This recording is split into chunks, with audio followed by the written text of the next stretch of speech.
Ang susunod na programa ay rated PG. Patnubay at gabay ng magulang ay kailangan sa mga batang manonood.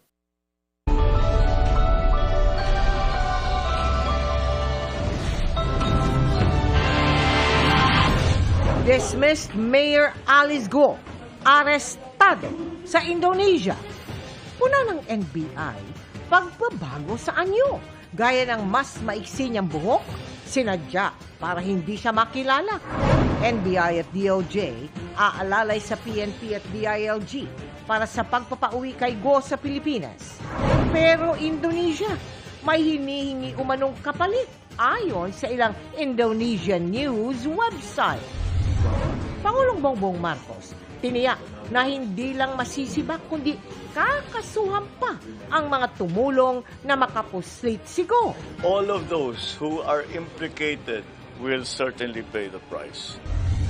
Sa pagpapatuloy ng paghahanap kay Pastor Apollo Kibuloy, mga bato, buhangin at semento ipinasok umano ng pulisya sa compound ng KOJC. Para saan kaya? Kahit nasa labas na ng park, ang bagyong Enteng, hanging habagat, magpapaulan pa rin sa malaking bahagi ng Luzon.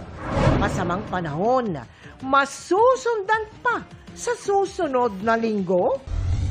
168 sangkot umano sa Pogo sa Cebu, nakatakdang dalhin sa detention facility ng PAO.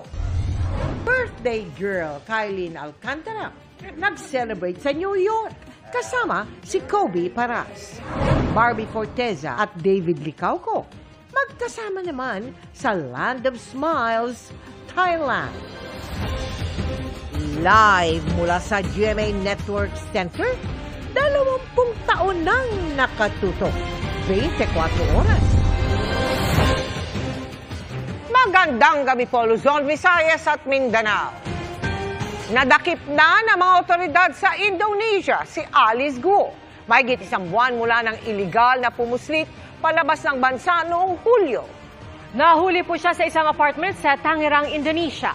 Yan ay kahit nagpagupit pa ng buhok para umano ikubli ang pagkakakilanlan.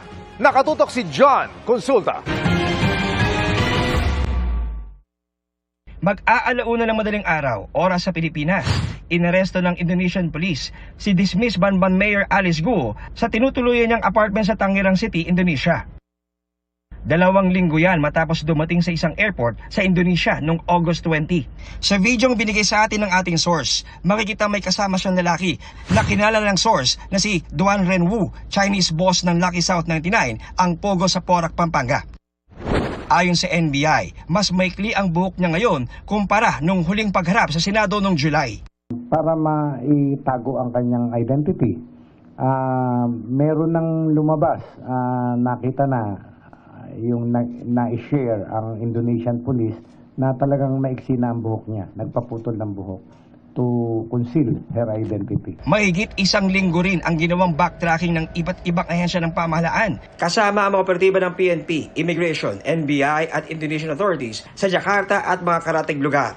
Tulad ng CCTV na ito kung saan nakita si Alice Go na sumakay ng isang riding app ilang araw bago siya naaresto sa Tangerang City. Ayon sa Department of Justice, may blue notice sa Interpol si Guo. May nilabag din daw si Guo sa immigration law, sabi ng NBI. Sabi naman ng immigration, mission order nila ang basehan ng pag-aresto kay Guo.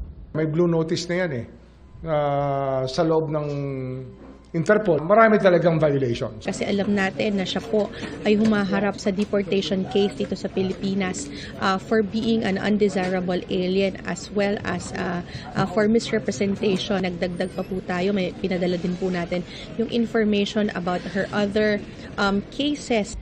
May mga reklamong nakahain laban kay Guo sa Department of Justice pero wala pang inihahain sa korte. Kabilang dito ang Qualified Human Trafficking, Tax Evasion at paglabag sa Anti-Money Laundering Act. May petition rin ang Solicitor General para ikansila ang Philippine birth certificate nito na tila pineke raw dahil sa nakitang Chinese passport niya. May warrant of arrest si Guo mula sa Senado dahil sa hindi nito pagharap sa pagdinig at mga inconsistent statement sa pagkatao niya at sa kaugnayan sa Pogo Hub sa Bamban, Tarlac.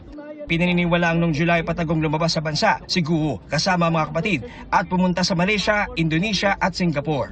Lilipad sa Indonesia ang team mula sa NBI, Immigration at PNP para sa pagbabalik ni Guo sa Pilipinas. Pwedeng bukas, makalawa, maibalik na namin dito si Alice. Didiretso muna sa BI, Bureau of Immigration for immigration violations, and then ita-turn over sa amin, i-custody nga namin, ipoprocess namin, tsaka pa lang namin ipapasa sa Senate. Remember also na Senate warrant pa lang ang hawak namin against her. Para sa GMA Integrated News, John Consulta, Nakatutok, 24 oras.